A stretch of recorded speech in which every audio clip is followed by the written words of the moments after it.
C'est l'heure de la voix libre sur France 3. Bonjour, notre invité ce matin, c'est Thierry Braillard avec Najat Vallaud-Belkacem et André Valigny. C'est un des 3 Rhône-Alpins du gouvernement. Bienvenue. Bonjour. Vous devez d'ailleurs certainement plus votre place au gouvernement à votre appartenance au dernier partenaire des socialistes, le Parti radical de gauche, qu'à votre origine lyonnaise. Et puis aussi, vous la devez bien sûr à votre connaissance du sport. Vous avez longtemps été l'adjoint de Gérard Collomb, chargé des sports à la ville de Lyon. Vous êtes par ailleurs un authentique supporter de l'Olympique lyonnais, dont vous avez été joueur, mais quand vous étiez enfant, hein, c'est ça? C'est exact, oui. J'ai porté les couleurs de l'Olympique lyonnais. Votre fonction gouvernementale vous oblige aujourd'hui évidemment à une stricte neutralité et même parfois aller voir le Paris Saint-Germain au Parc des Princes, ce qui n'est pas facile, mais il faut de l'abnégation pour faire de la politique. Vous êtes entré au gouvernement le 26 août 2014, secrétaire d'État... Je suis désolé, M. Satis, en avril. En avril, ah oui, très bien. Le 9 avril. Secrétaire, oui, mais 2015. 2014. 2014. Le 9 avril 2014. Je vais vérifier mes dates. La prochaine fois, ce sera mieux. Je suis rentré en même temps que Manuel Valls.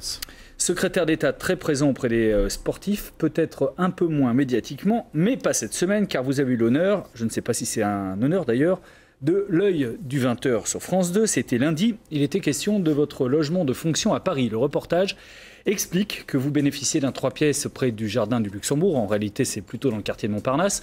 Un 3 pièces qui appartient à l'AP-HP, c'est-à-dire l'assistance publique, les hôpitaux de Paris. La question posée par ce reportage étant, est-il normal qu'un ministre soit logé par l'assistance publique qui, elle, n'arrive pas à loger ses propres personnels?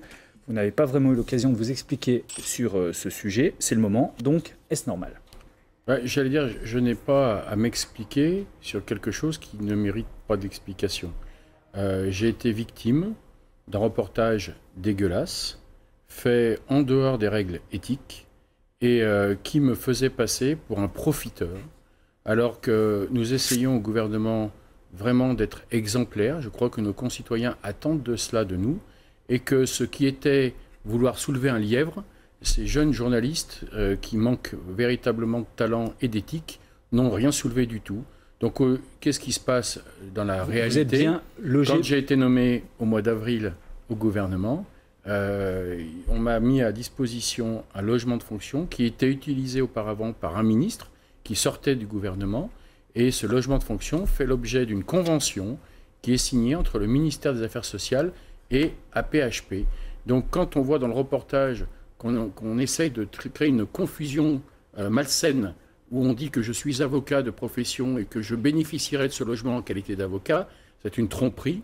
Je bénéficie de ce logement en tant que ministre, comme un logement de fonction. Tous les ministres ont des logements de fonction. Mon domicile est à Lyon, ma famille vit à Lyon, et il est quand même assez logique qu'un ministre qui n'a pas une résidence à Paris puisse bénéficier d'un logement de fonction, ou alors, j'allais dire, on tombe dans le populisme le plus total, auquel je ne veux pas aller. Je terminerai pour dire... Il ne serait pas plus simple d'ailleurs que, alors, en dehors de votre cas personnel, que tous les ministres payent leur logement quand ils sont à Paris? Si vous m'autorisez, mais on peut aussi tout faire. On peut bien sûr payer son logement, et puis on peut aussi encore dévaloriser la fonction, et puis ça se trouve après que le ministre se retrouvera, j'allais dire, à un niveau où plus personne ne voudra être ministre. Il y a quand même une réalité dans ce pays. Le logement de fonction est une réalité. Je ne vois pas ce qu'il y a de difficile. Je ne vais pas prendre le TGV tous les jours. Je voudrais quand même conclure, quand je parlais le mot dégueulasse, c'est que vous avez omis de dire qu'en plus, dans ce reportage, ces jeunes journalistes ont utilisé des méthodes de caméra cachée, d'aller interroger la gardienne de l'immeuble, qui a eu le malheur de dire que j'étais là que le mardi et le jeudi, alors que je travaille en tant que ministre quasiment entre 60 et 70 heures par semaine, et que mon agenda est à disposition puisque je le rends public chaque semaine, que tout le monde peut aller voir ce que je fais en tant que ministre. Donc très sincèrement, ça blesse, et je pense qu'il faudra quand même que dans les écoles de journalisme, on réfléchisse au fait que les hommes publics, les femmes publiques, ce n'est pas du tir au pigeon, parce que ces reportages-là mettent en cause un honneur, et ont mis en cause mon honneur. Et je vous remercie de m'avoir laissé le temps de pouvoir dire qu'il n'y avait pas de problème et que surtout, c'était assez difficile de toujours être obligé de se justifier sur des choses qui n'ont pas à l'être. Vous n'y vivez pas l'année, hein, vous vivez à Lyon. Mais c'est un logement de fonction.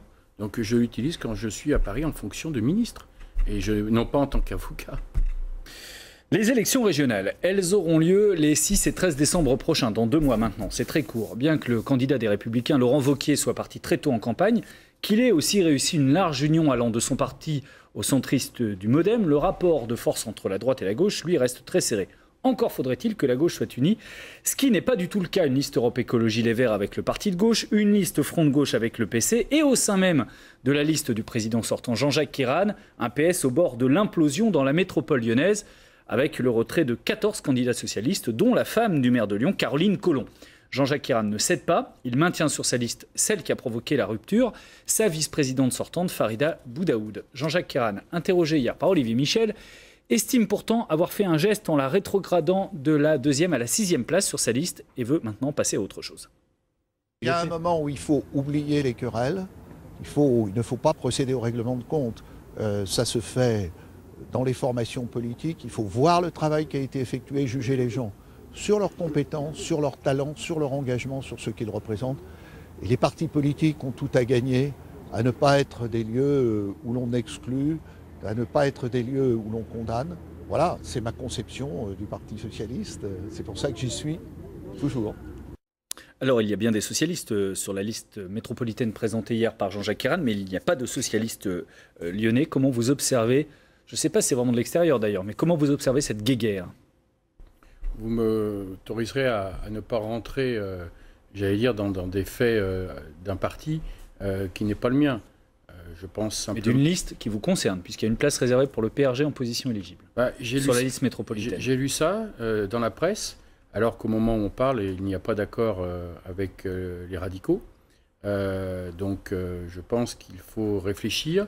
J'ai vu qu'il y a 2 sondages déjà qui sont sortis, qui montrent qu'au moment où on parle, la région Rhône-Alpes-Auvergne basculerait à droite et que M. Wauquiez en deviendrait le président. Je pense que dans ces moments-là, la chose qui est primordiale, c'est de rassembler la gauche, rassembler son camp et créer une dynamique. Je connais assez Jean-Jacques Kirane et son intelligence pour savoir que cette dynamique, il faut la créer et qu'il la créera d'autant mieux que ça se passera bien dans les discussions avec les radicaux. Nous avons, nous, une date limite qui est mercredi à notre comité directeur où nous déciderons ce que nous faisons. Ça commence à être tard, non ? Ça commence à être un peu tard, c'est pour ça que je dis qu'il faut penser à autre chose. Je suis assez d'accord avec Jean-Jacques Kirane qui se reconnaît comme socialiste, moi je me reconnais comme PRG.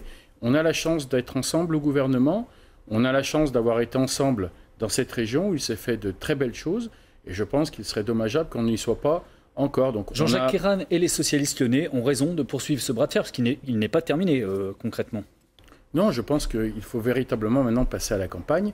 Il y a un bilan. Le bilan est extrêmement positif, il y a des perspectives, mais je pense que quand on voit la difficulté qu'il y a à créer cette dynamique, le mieux, c'est d'éviter que ça dure trop longtemps et de faire les efforts pour que le rassemblement se fasse au plus vite. Les radicaux ont toute leur place sur cette liste et que je pense que d'ici mercredi, les discussions feront qu'on sera bien et qu'on sera dans une vraie dynamique de campagne. Ce sont évidemment des places dans d'autres départements, mais je reviens à la métropole lyonnaise, ça vous concerne de près, puisque vous étiez élu, vous êtes toujours d'ailleurs élu de Lyon.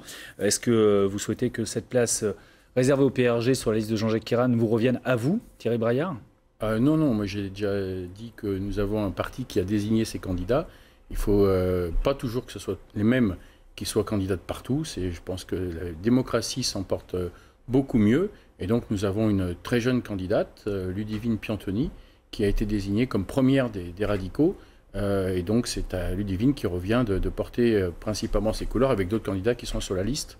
Est-ce que votre collègue Najat Vallaud-Belkacem, autre lyonnaise du gouvernement avec qui vous parlez de temps en temps, vous a dit si elle avait souhaité un moment être sur cette liste? Elle sera finalement présidente du comité de soutien de Jean-Jacques Kirane, mais elle n'a pas envisagé d'être sur la liste.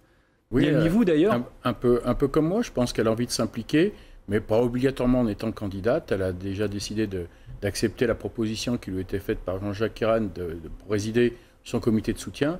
Je pense qu'on sera tous derrière Najat et moi le premier dans ce comité de soutien. Elle sera candidate aux élections législatives à Villeurbanne vraisemblablement, et vous allez être à nouveau candidat aux élections législatives dans la première circonscription que vous avez emportée en 2012 ? Écoutez, je crois qu'on n'est pas, et je vous le dis, franchement, quand on est moi je suis au gouvernement actuellement. Najat Vallaud-Belkacem s'est prononcé déjà oui, pour les législatives à Villeurbanne. Je serai candidat à Lyon et j'allais dire à ma circonscription. En tout cas, moi, ce qui me préoccupe plutôt, c'est de mener mon travail dans la au première gouvernement. circonscription. A priori, puis je ne sais pas, peut-être je ne serai pas, j'allais dire, je n'ai pas encore... tout cela fait partie de discussions, fait partie de réflexions personnelles. Et très sincèrement, là, je suis, comme on dit en sport, le nez dans le guidon. Ce que je fais au gouvernement m'apparaît extrêmement bien plus important que de savoir ce que deviendra ma personne dans les années qui viennent. On va en parler dans un instant. Vous aviez été d'ailleurs à l'époque soutenu beaucoup par Gérard Collomb contre le candidat d'ailleurs investi par le PS qui était Philippe Mérieux au nom d'une alliance avec Europe Écologie Les Verts. Aujourd'hui, on a l'impression que vos relations avec Gérard Collomb sont sinon exécrables, au moins très froides. Pourquoi ? Non, d'une part, je dois énormément à mon élection en tant que député au soutien de Gérard Collomb et de tous les socialistes lyonnais qui m'ont apporté vraiment leur concours. Et je ne suis pas quelqu'un d'ingrat et je m'en souviendrai longtemps. Après, quand on est ministre, on n'est pas simplement que le mardi et le jeudi à Paris, comme le dit ma gardienne concierge, mais on l'est beaucoup plus souvent et que donc on se voit moins souvent, on a moins l'occasion d'échanger, mais les relations ne sont ni exécrables ni froides. Vous n'avez pas peur que Gérard Collomb demande que son épouse Caroline soit candidate justement dans votre circonscription? Il n'est pas là le nœud du problème et vos relations un peu distendues ne sont pas sur ce point précis? Déjà, on va éviter qu'il y ait 4 hommes candidats.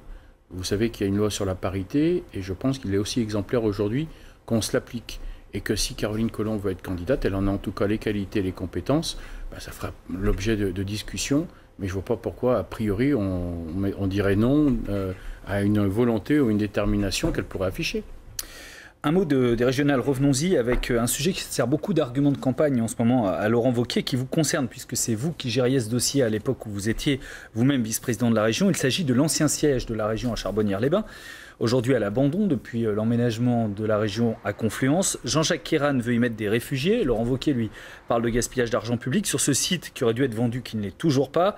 Il dit ça a coûté 140 millions et en plus, il parle du nouveau siège. Ça a coûté 140 millions tout compris. On a toujours l'ancien siège et en plus, ce nouveau siège est moche.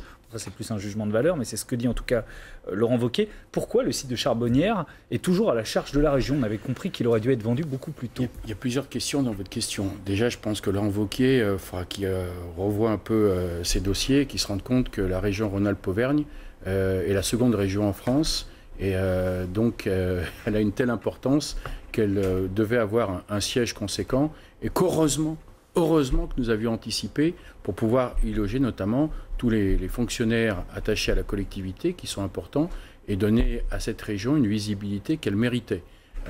Donc, je veux bien que la critique soit facile. Je pense que Laurent Wauquiez, il ferait, comme je vous dis, bien de faire attention à ce qu'il dit parce qu'incontestablement, c'est un dossier qu'il ne maîtrise pas. Surtout qu'en plus, le transfert de la région et le coût des nouveaux locaux a été un dossier parfaitement maîtrisé à l'aune de ce que l'on avait dit et ce que le vice-président Jean-François Debat avait dit. Sur la seconde partie de la question, il y avait ces locaux où on s'était engagé à les vendre à hauteur de 25 millions d'euros. C'est le compromis qui a été signé. Le temps qui est perdu entre le compromis et le fait que la vente se réalise, c'est que cela nécessite une modification du plan local d'urbanisme qui prend un peu plus de temps que prévu parce qu'on ne modifie pas un plan local d'urbanisme de façon aussi simple que ça. Donc les choses vont dans le bon sens et je pense qu'aujourd'hui, plus personne regrette le choix d'avoir transféré le siège de Charbonnières-les-Bains à Lyon-Confluence. Même les élus de droite se disent aujourd'hui très satisfaits de cela. C'est pour ça que Laurent Wauquiez ferait bien de les consulter avant de parler à tort et à travers. Depuis un peu plus d'un an, donc, vous êtes le secrétaire d'État au sport avec 2 gros dossiers à gérer, celui de l'Euro 2016 de foot, on va en reparler dans un instant, et puis la candidature olympique de Paris pour 2024. Pourquoi Paris d'ailleurs? Pourquoi jamais Lyon? Ça n'aurait pas été bien d'apporter une candidature olympique provinciale? La difficulté, c'est qu'avec l'agenda 2020 qui a été mis en place par le Comité international olympique, il faut aujourd'hui maîtriser les coûts lorsqu'on décide de lancer une candidature. Et l'avantage de Paris par rapport aux autres villes, c'est que Paris disposait déjà de toutes les infrastructures sportives, un grand stade, un vélodrome, donc toutes les infrastructures qui vont servir pour les Jeux, ce qui n'était pas le cas de Lyon, puisqu'il aurait fallu construire un stade olympique, et donc le coût aurait été bien plus important au budget de 5,8 milliards qui a été arrêté dans la candidature. Ça veut dire que c'est une candidature quoi, low cost, qui ne coûtera pas trop cher, parce qu'une candidature olympique, on sait que c'est des fortunes. On l'a vu à Pékin, on l'a vu à Londres, on l'a vu sur les JO d'hiver à Sochi. Si vous avez suivi les autres candidatures, vous verrez que la candidature de Los Angeles affiche un budget qui est quasiment similaire à celui de Paris, que la candidature de Rome a un budget qui est inférieur à celui de Paris. Donc je crois qu'il y a une prise de conscience, notamment grâce à la volonté du Comité international olympique de recentrer, j'allais dire, les Jeux olympiques sur la valeur du sport et les valeurs du sport, et non pas simplement sur le côté bling-bling et argent.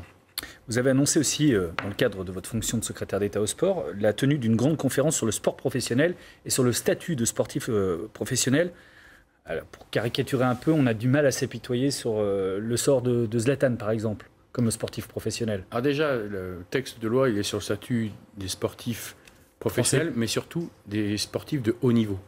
Et je crois qu'il faut s'apitoyer sur le sort des sportifs de haut niveau. Vous savez, ceux qui vont nous représenter aux Jeux olympiques, qui gagnent mensuellement une somme inférieure au seuil de pauvreté, et dans un anonymat total.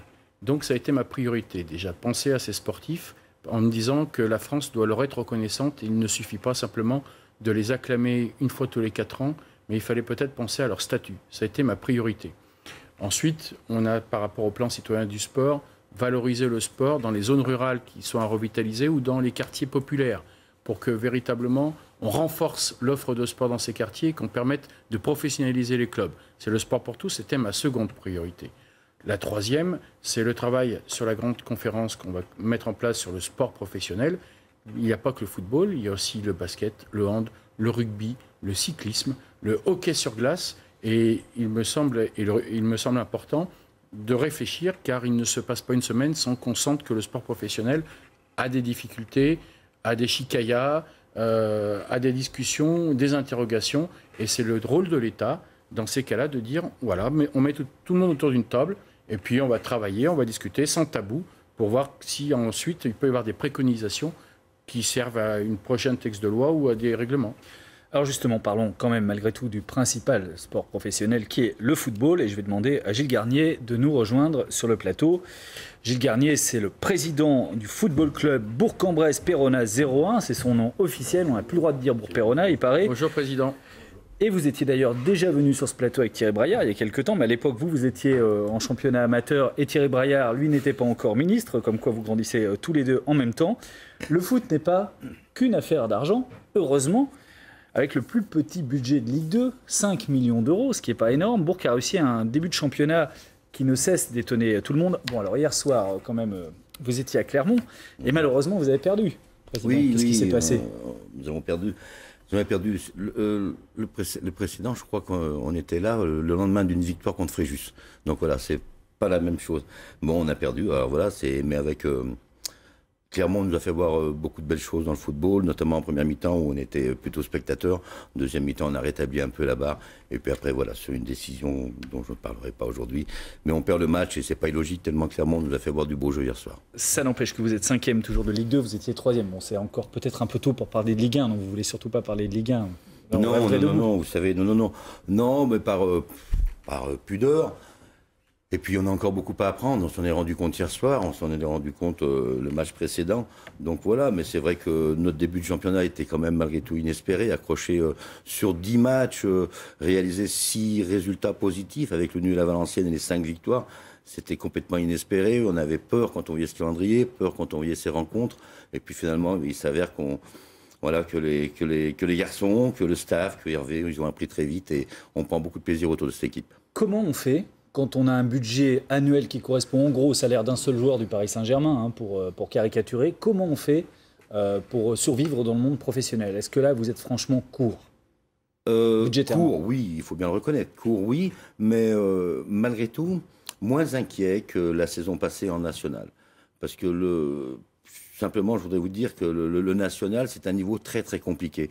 Que malgré c'est entre amateurisme et voilà, professionnel, c'est entre les deux. Des contrats fédéraux, donc on appelle fédéraux parce que c'est encore le football fédéral. Donc, mais c'est des contrats professionnels, hein, c'est le droit commun. Donc voilà, c'est quand même un niveau qui est très exigeant sur un terme de dépenses. On se promène dans toute la France, on se déplace dans toute la France, donc avec des conditions de déplacement à peu près identiques de celles de la Ligue 2. Nous, on le compare aujourd'hui parce qu'on est en Ligue 2, on est en national. Donc voilà, mais moins inquiet financièrement quand même que sur un point de vue financier qu'en national. Après, voilà, on doit lutter avec notre petit budget, ce qui fait qu'on ne peut pas avoir les meilleurs joueurs. Mais bon, on est là, on existe. Et c'est... La star de Bourg-Péronat, elle gagne combien par mois ? Ah, c'est toujours compliqué de parler de salaire, mais bon, pour tout vous dire, la star de Bourg-Péronat aujourd'hui, de Bourg-en-Bresse-Péronat, excusez-moi, parce qu'on a changé depuis le 1er juillet, 0,1 pour notre département, voilà, notre valeur au département de l'Ain. La star, elle est à loin de 10 000 euros. Voilà. On a besoin évidemment, Thierry Braillard, de ce genre de club. Une réponse extrêmement intéressante, ce qui veut dire que 10 000 euros pour une carrière qui se termine à 30, 32 ans, 33 ans pour certains. L'un des travaux aussi que j'ai mis en place, c'est de travailler pour assurer un suivi socio-professionnel de ces sportifs, afin qu'une fois que leur carrière est terminée, ils commencent à préparer l'après. Parce que cela aussi, c'est extrêmement difficile et on voit des situations extrêmement tendues. Ouais. Le gros du foot français, Paris Saint-Germain, mais aussi l'Olympique Lyonnais ou l'AS Saint-Etienne ne sont pas très tendres avec les petits clubs de Ligue 2. Les deux ligues professionnelles sont pourtant réunies au sein de la Ligue de football professionnel. Aujourd'hui, l'élite marque une volonté d'autonomie pour avoir à reverser moins de droits télé à la Ligue 2, qui intéresse évidemment moins les téléspectateurs. L'argument, c'est que le foot français est à la traîne des grands pays européens et donc pas assez compétitif pour aller loin dans les compétitions européennes, quand même le Paris Saint-Germain a maintenant le budget pour jouer la Ligue des Champions.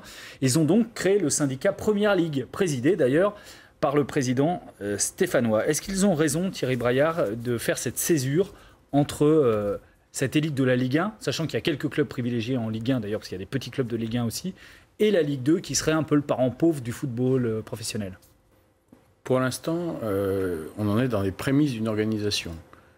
Moi, j'ai simplement dit, quelles que soient les structures qui seront mises en place, il y a deux choses qui m'apparaissent extrêmement importantes. Maintenir la solidarité au sein du monde professionnel, c'est-à-dire que le fossé ne s'accroisse pas entre les clubs de Ligue 1 et les clubs de Ligue 2. Alors, parce qu'on voit très bien, c'est précisément l'objet de ce que disent les clubs de Ligue 1. Là, hein. On voit très bien à terme, pour l'instant, ils parlent beaucoup, on va voir au niveau des faits. Car, comme j'ai eu l'occasion de le dire, ceux notamment qui ont signé pour ce syndicat, qu'ils fassent attention, parce que si d'ici 2-3 ans, ils se retrouvent en Ligue 2, ils se mordront peut-être les doigts d'avoir signé cela. Ensuite, il y a le système des montées et des descentes, où là encore, on a en France un système sportif, et quand moi je vois la magnifique aventure du FC Bourg-Péronat, pour moi c'est le foot qu'on aime. C'est-à-dire que c'est un club qui est monté avec peu de moyens, mais avec une telle envie, une telle détermination, et qu'on n'a pas le droit, à un moment donné, de dire, comme on l'a dit à Luznac, vous ne montez pas. Alors, Luznac, c'est ce tout petit club des Pyrénées. Qui est un peu dans la situation du Red Star et du FC Bourg-Péronat. Et qui n'a pas pu trouver notamment les stades aux normes. Parce que je pense que ce que l'État a fait entre-temps a quand même eu une influence positive pour que et le dossier du Red Star et le dossier du FC Bourg-Péronat soient appréciés avec un regard un peu plus bienveillant que ça avait pu être le cas pour Luznac, même si c'est pas simple. Parce que, Président Garnier, un des problèmes, ce qui coûte cher d'ailleurs au club, c'est le stade. Il faut un stade aux normes quand on passe en professionnel, et vous n'aviez pas le stade municipal de Bourg-en-Bresse, ça n'allait pas.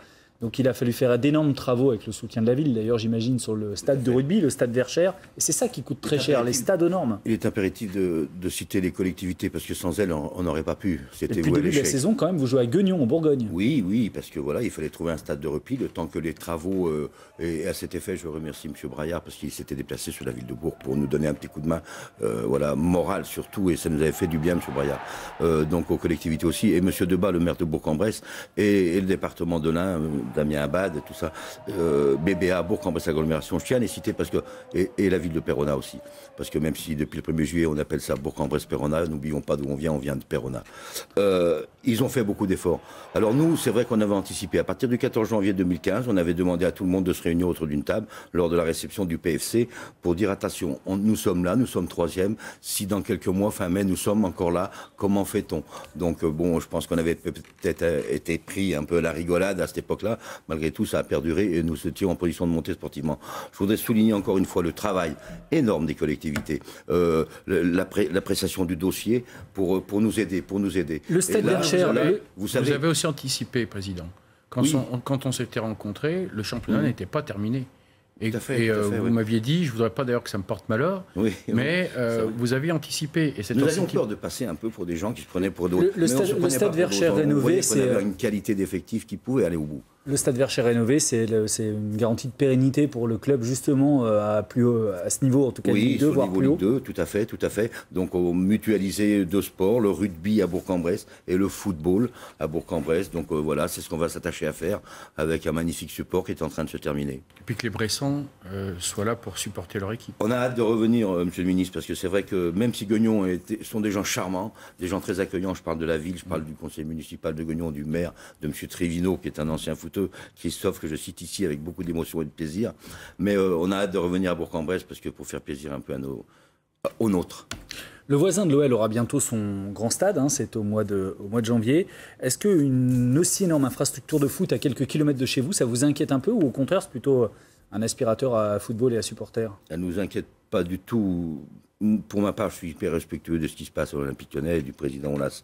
Je ne reviendrai pas sur les prémices et la scission ce qui se passe actuellement, ce qui me blesse un petit peu. Ça me blesse un petit peu. Ça me blesse sincèrement. Alors moi, je suis novice. Vous savez, on arrive dans le football professionnel, donc on regarde ça avec des yeux écarquillés. Ce que dit Jean-Michel Aulas en disant trop d'argent à la Ligue 2, ça vous touche? Ça me gêne. Ce que dit M. Aulas, ce que dit M. Caïso, ça me gêne énormément que la Ligue 2 tire le football par le bas. Pour ma part, c'est faux. Je pense sincèrement qu'ils sont en train de couper la branche sur laquelle ils sont assises, parce que n'oublions pas que les jeunes, que les talents qui sont en Ligue 1 aujourd'hui, la plupart viennent des districts, des départements, des régions, comme la région Rhône-Alpes, qui est une région riche en football, et puis maintenant qu'elle s'agrandit avec l'Auvergne, c'est encore mieux. Donc voilà, ne pas oublier ça, et j'ai l'impression qu'on oublie tout ça pour de l'argent, et ça me blesse, c'est pas le football que j'aime, c'est pas là-dedans que... Je suis pas bénévole depuis 25 ans, 30 ans pour ce football-là, pour une scission, et ça me gêne terriblement. Vous avez le ministre des Sports en face de vous, Gilles Garnier, le ministre des Sports, qui est le garant justement de la continuité sportive du territoire. Et ça sera un des très nombreux sujets qui seront évoqués dans la grande conférence sur le sport professionnel qu'on met en place, parce que je crois qu'aujourd'hui, il y a énormément de sujets. La régulation financière, la régulation juridique, les relations ligue-fédération, les problèmes d'infrastructure, le développement du sport féminin professionnel, il faut en parler aussi. Ce sont autant de sujets qui, je crois, méritent véritablement qu'on mette tout sur la table, parce que ça ne va plus. Il y a des endroits où on a l'impression que ça ne va plus et qu'il faut que les choses changent. Mais je trouve que, vous savez, on est sous tutelle, excusez-moi, M. Satis, juste pour répondre à M. le ministre, on est sous tutelle de votre ministère, mais c'est pas le ministère qui est la faute de tout ça. Je trouve que, voilà, sur un lobbying de 5-6 clubs de L1, de demander à 18 autres, parce que merci à Guingamp, merci à M. Desplat, le président de Guingamp, qui lui n'est pas rentré dans ce système-là, mais de démissionner. Il y a des clubs en Ligue 1 qui sont beaucoup plus proches de la Ligue 2 que la Ligue 1. Le jour où, comme vous l'avez dit, M. le ministre, où en fin de saison, lorsqu'il y aura 3 descentes, les 3 qui vont descendre, ils vont revenir frapper à la porte de l'UCPF pour revenir... L'Union des clubs professionnels. Merci beaucoup, Président Garnier, président du FC Bourg-en-Bresse, Péronat 01. J'ai bien retenu le nom complet. Voilà, je ne me trompe plus. L'an prochain, on va vous réinviter tous les deux. À ce moment-là, Thierry Braillard sera devenu Premier ministre et vous serez en Ligue des Champions. On peut rêver. Merci beaucoup. C'est l'heure de l'info sur France 3 puisqu'il est midi et c'est Julien Sauvadon qui va nous rejoindre sur le plateau. Bonjour Julien, avec bonjour. Pour commencer des alertes météo dans le département de la Drôme pour aujourd'hui. Oui, on débute ce flash avec le département de la Drôme placé en vigilance orange, orage, pluie et inondation. Météo France prévoit cet après-midi de fortes quantités de pluie en quelques heures. Plus de 100 litres d'eau par mètre carré, possibilité de grêle également et de violentes rafales de vent. Le préfet du Rhône veut, semble-t-il, en finir avec les bidonvilles de l'agglomération lyonnaise.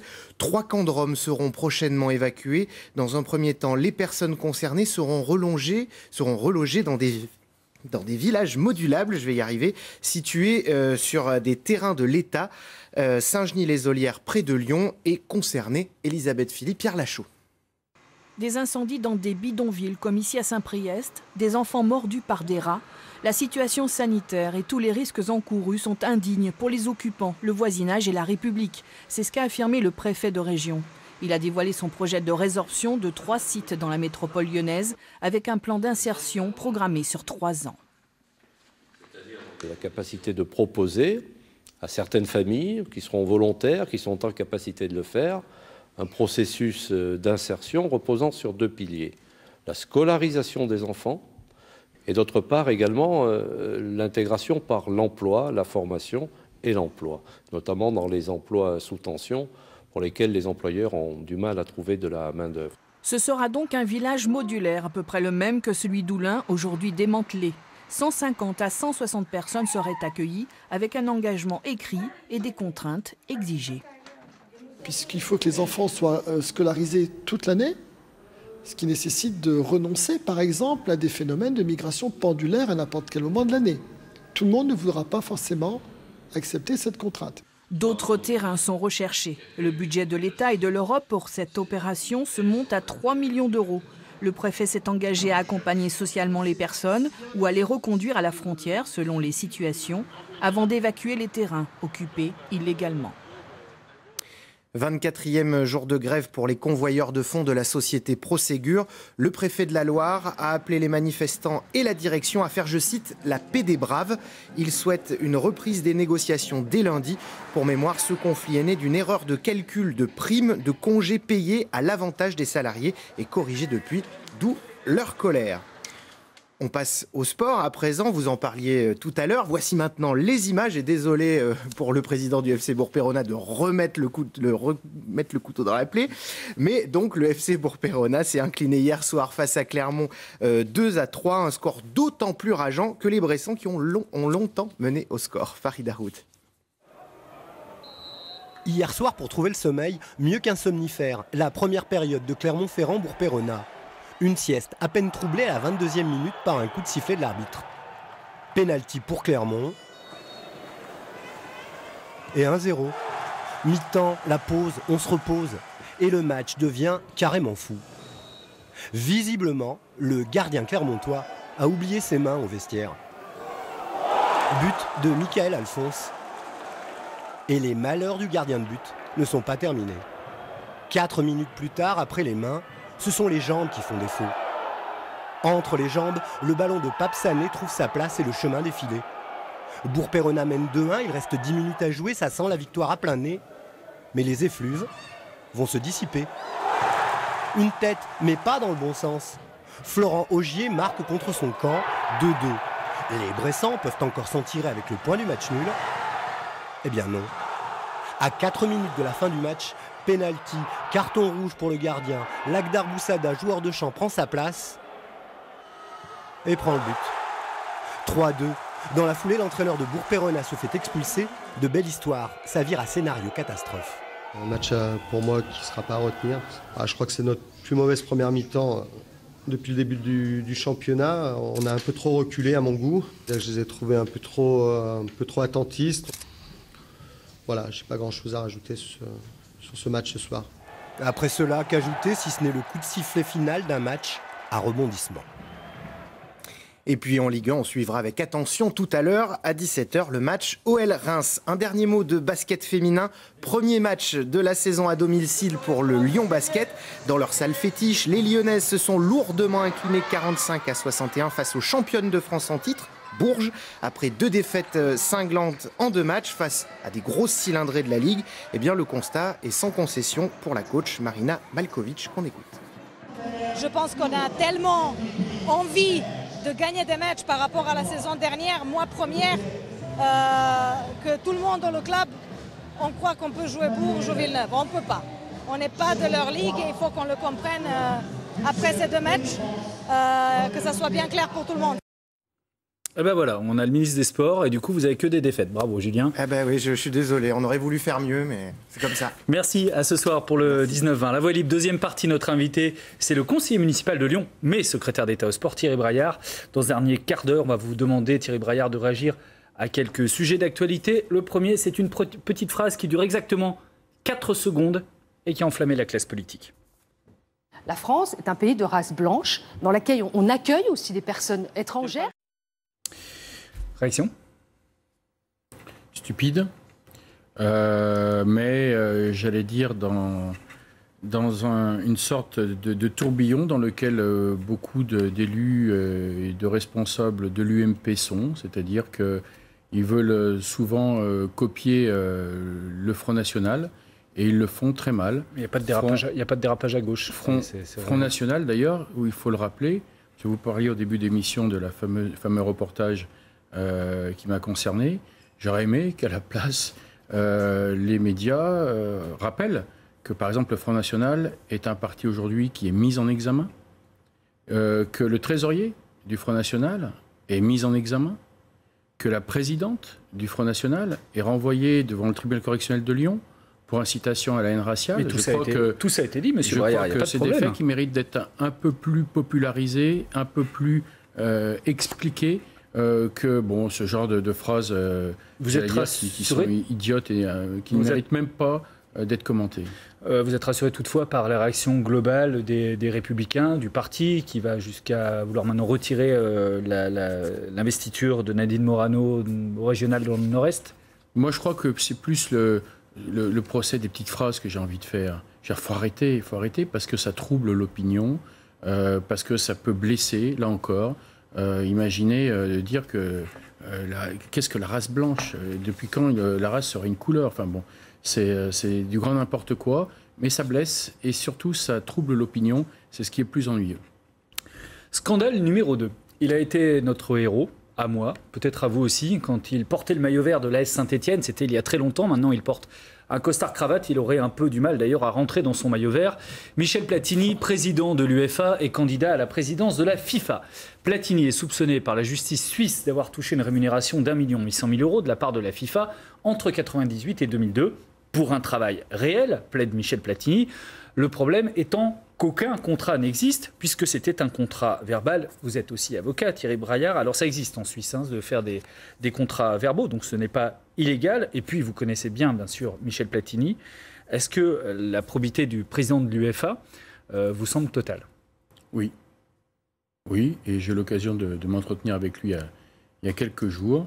Et j'allais dire, il y a un moment donné, il faut arrêter d'être toujours dans le soupçon, et que les explications qu'il m'a fournies, qu'il dit avoir fournies d'ailleurs le soupçon n'est pas médiatique, pour le coup, là c'est la justice. On lui a demandé, mais c'est pas un soupçon, on lui a demandé des informations. On lui a demandé d'apporter des éléments, ce qu'il a fait très naturellement. Donc moi je crois en son honnêteté et surtout en sa détermination pour prendre la présidence de la FIFA, qui en a bien besoin. Car là aussi, quand on parle de FIFA, on parle aujourd'hui de corruption présumée, on parle aujourd'hui de détournement d'argent. Moi, je préférais qu'on parle de football. Vous voulez dire que ça pourrait être un coup monté des adversaires de Michel Platini, notamment de Sepp Blatter, le président de la FIFA, qui est au cœur de tout ça ? Je n'en suis pas là. Je pense simplement, je crois, je voulais dire, à son honnêteté, à son intégrité et surtout à sa grande détermination de rénover cette instance tant importante pour le football international. Vous souhaitez que Michel Platini soit président de la FIFA ? Je le souhaite et je l'encourage. À Villeurbanne, Tipeee ne lâche pas l'affaire. Président du club le plus titré du basket français, Tony Parker a de grandes ambitions pour l'Asvel. Une aréna de 10 000 places et l'installation de la Tony Parker Academy qu'il est venu présenter il y a quelques jours à Villeurbanne. Alors, certains de ses élèves deviendront peut-être des pros du basket, pas tout le monde. Pour Tipeee, il est clair en revanche que tous les élèves doivent sortir avec un véritable bagage. On le voit, quand nous on recrute les jeunes, c'est les premières questions des parents. Si mon fils il n'est pas pro, qu'est-ce qu'il va faire? Et donc on a décidé juste avec l'académie de créer une grande école, et que quand tu viens à l'académie, il n'y a pas que le sport, tu peux trouver un job. Et donc le but de l'académie, c'est que si tu viens à notre académie, tu auras un job où tu seras professionnel. C'est ça qu'on a envie de faire et qu'on va mettre en place. Cette école devrait ouvrir en 2018 sur le site de Gerland, à Lyon, un investissement lourd de 50 millions d'euros environ. La motivation de Parker vous fait assez plaisir, j'imagine, même s'il s'agit d'une formation privée. Et on peut se dire aussi que c'est plutôt à l'État de faire ce type de formation qu'à un privé comme Tony Parker et un club de basket. Non, tous les clubs ont un centre de formation, donc c'est pas l'État qui gère la formation en France, dans le sens du sport professionnel. C'est un concept un peu nouveau, celui de la Tony Parker Academy. Tout à fait. Et je pense qu'il va dans le bon sens. Et je trouve que c'est une chance pour l'agglomération lyonnaise que Tony Parker ait décidé d'investir ici. L'État, bien sûr, regarde toujours avec beaucoup d'attention ce qui se fait en termes de formation, puisque la formation initiale, c'est quand même nous qui la maîtrisons. Par contre, je crois que ça part avec de très bonnes intentions et que c'est de bon augure. C'est important de voir aussi comment on peut se former des jeunes à devenir des grands champions. La future Arena de l'Asvel, qui est un sujet que vous suivez de près, évidemment, j'imagine, puisque c'est sur Lyon. Alors, ce sera soit sur Villeurbanne, soit sur Vaux-en-Velin. Le site n'est pas encore choisi. Évidemment, le maire de Villeurbanne, Jean-Paul Brett, plaide plutôt pour que ce soit à Villeurbanne. C'est un sujet que vous allez suivre de près sur le choix du site. D'ailleurs, vous avez quelque chose à en dire de particulier, peu importe. Je suis surtout de près la construction juridique de ce qui se fait, le changement qu'on ressent aujourd'hui, où les infrastructures, je crois que les collectivités n'ont plus les moyens, ni parfois l'intention de payer ces infrastructures, et qu'il va bien falloir qu'à un moment donné, le privé investisse. C'est ce que Jean-Michel Aulas a fait, et le seul à faire dans le monde du football français. Et je pense que Tony Parker va faire aussi. Et donc c'est assez intéressant de voir que ce modèle-là, où le privé se finance son infrastructure, va dans un sens qui, à mon avis, est le bon sens. Quand le projet Grand Stade de l'OL a été lancé, vous étiez adjoint à la mairie de Lyon chargé des sports. Donc là aussi, c'est un dossier que vous connaissez bien. Vous dites c'est un projet privé. C'est vrai que le stade est un projet privé financé par Jean-Michel Aulas. Mais ce que reprochent les opposants, c'est que tous les alentours du stade, toutes les infrastructures, là, c'est de l'argent public et beaucoup d'argent public qui ont été investis. Et quand les opposants ils vont faire leurs courses dans un grand supermarché, et qu'il y a eu une rocade qui a été créée pour qu'on accède à ce supermarché, ils se posent les questions, les opposants. Et c'est pourtant le public qui a payé. Donc je trouve qu'au contraire, imaginons qu'on ait fait comme ça puisse faire ailleurs, et que ce soit la collectivité qui ait financé l'agrandissement de Gerland ou la construction d'un grand stade. Ça serait quand même des centaines de millions d'euros qui auraient été en jeu. Là, on a la chance d'avoir des investisseurs privés qui ont pris le risque d'investir 450 millions d'euros. Je pense qu'il faut vraiment louer leurs intentions et arrêter toujours de créer de la polémique pour la polémique. On est quand même un pays qui aime bien ça. Mais les opposants ont le droit de s'opposer et de trouver que les sommes investies sont gigantesques. C'est des centaines de millions d'euros. Mais c'est privé. Jean-Michel Aulas... Je parle de l'alentour, un tramway, des infrastructures routières. D'accord. Alors vous avez raison de le poser, parce qu'il me semble que le tramway, les investissements qui ont été faits par l'agglomération de Lyon servent notamment à amener le tramway à Eurexpo. Ces mêmes opposants qui sont souvent là pour dire qu'il faut faciliter les transports publics, il faut favoriser, investir dans les transports publics. Quand l'agglomération, via le Citral, fait cet investissement pour amener le tramway à Eurexpo, ça serait pas bien? Il faut quand même arrêter cette ambivalence, il faut arrêter cette contradiction qui est quand même simplement là pour être polémiste. C'est ce que je vous expliquais. Le stade de Gerland devient quoi?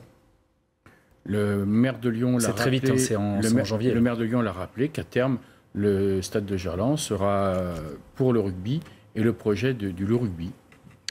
On va terminer, Thierry Braillard, par un chiffre qui ne vous fait certainement pas plaisir. C'est la cote de popularité de François Hollande qui a de nouveau chuté 16% dans le baromètre TNS Sofres qui a publié le Figaro hier. Est-ce que ce regain d'impopularité de François Hollande, qui est proche de ses niveaux les plus bas, vous inquiète? Il ne m'inquiète pas, et on peut comprendre l'impatience de nos concitoyens. Le gouvernement travaille, le gouvernement a pris des décisions, le gouvernement a dit que ces décisions qui sont prises, cette politique qui est menée, allait à terme permettre au chômage de baisser. Pour l'instant, il n'est pas encore dans cette situation-là. Que nos concitoyens soient impatients... Il est temps, ça fait 3 ans et demi quand même. Oui, mais j'allais dire, la situation qu'on a quand même récupérée était bien plus grave que ce qu'il n'a été dit, et qu'entre l'impact du CICE, l'impact du pacte de responsabilité et de solidarité qui commence à voir le jour, la création d'emplois, nous avons beaucoup d'indicateurs qui nous laissent à penser que les mois qui viennent vont donner raison aux politiques que nous avons insufflées depuis quelque temps. C'est la méthode Coué qu'on pratique en Conseil des ministres le mercredi, Thierry Braillard? Ce n'est pas du tout la méthode Coué. Moi, très sincèrement, Paul Satis, si je ne croyais pas à la politique qui est menée, je ne serais pas dans ce gouvernement. Je crois à cette politique. Je pense que tout ce que nous avons fait, et je n'ai pas assez de temps pour le détailler, va porter ses fruits et que nous avons déjà remis les finances publiques dans l'ordre. C'est extrêmement important. Non, mais parce que... Mais pourquoi les Français n'y croient pas ? Il y a quoi, un déficit d'explication parce qu'ils ne voient pas les résultats? Parce qu'il y a non seulement François Hollande débat, mais Manuel Valls aussi qui chute lui aussi. Les Français, ils veulent des résultats concrets et ils ont raison. Et donc, à partir du moment où on a dit qu'on allait faire baisser la courbe du chômage, tant que celle-ci ne baisse pas, tant que les gens qui sont dans cette situation ne recouvrent pas d'emploi, oui, ils ont le droit de ne pas croire pour l'instant à la politique qui est menée. Par contre, je peux le dire, moi je crois véritablement en ce que nous faisons et j'ai la certitude que dans les semaines et dans les mois qui viennent, vous le verrez, le chômage baissera et que nous aurons en même temps rétabli les comptes publics, car nous avons quand même trouvé la France en 2012 dans un état d'endettement qui n'avait jamais été égalé de cette façon-là. Vous êtes inquiet des élections régionales qui arrivent quant à le résultat? Je ne suis pas inquiet d'une part parce que les bilans des régions sont bons et notamment celui de la région Rhône-Alpes que je connais particulièrement bien. Et puis je vous dis, les effets de la politique nationale qui est menée va porter ses fruits. Et donc nous avons, j'allais dire, fait les efforts importants que nous avons demandé à nos concitoyens. On ne parle pas des 9 millions de foyers qui ont vu leurs impôts baisser cette année. On a demandé des efforts à nos concitoyens au début du mandat. Nous avons demandé des efforts aux collectivités. Je crois qu'il faut maintenant que la machine économique remplisse, j'allais dire, le rôle qui est le sien par rapport à ce que nous avons fait et crée de l'emploi. Merci beaucoup Thierry Braillard. La semaine prochaine, l'invité d'Olivier Michel dans La Voix libre, ce sera la tête de la liste Europe Écologie Les Verts, parti de gauche Nouvelle Donne aux élections régionales, le conseiller régional sortant Jean-Charles Collas. Cet après-midi, les émissions régionales de France 3, ce sera d'abord le documentaire à 15h20 consacré au petit cabanon de Port-Saint-Louis en Camargue. À 16h10, Chronique d'en haut, le magazine de la montagne avec les histoires toujours incroyables de tonton Laurent Guillaume. Saviez-vous que ce sont des mineurs qui sont à l'origine du développement du bobsleigh à la Plagne? Eh bien, je vous invite à regarder, monsieur le ministre. Descente que je vous invite à faire. Et que... On la fera. D'ici là, je vous souhaite un très bon appétit. Dans un instant, l'édition nationale en compagnie de Catherine Matoche. Bon week-end à tous.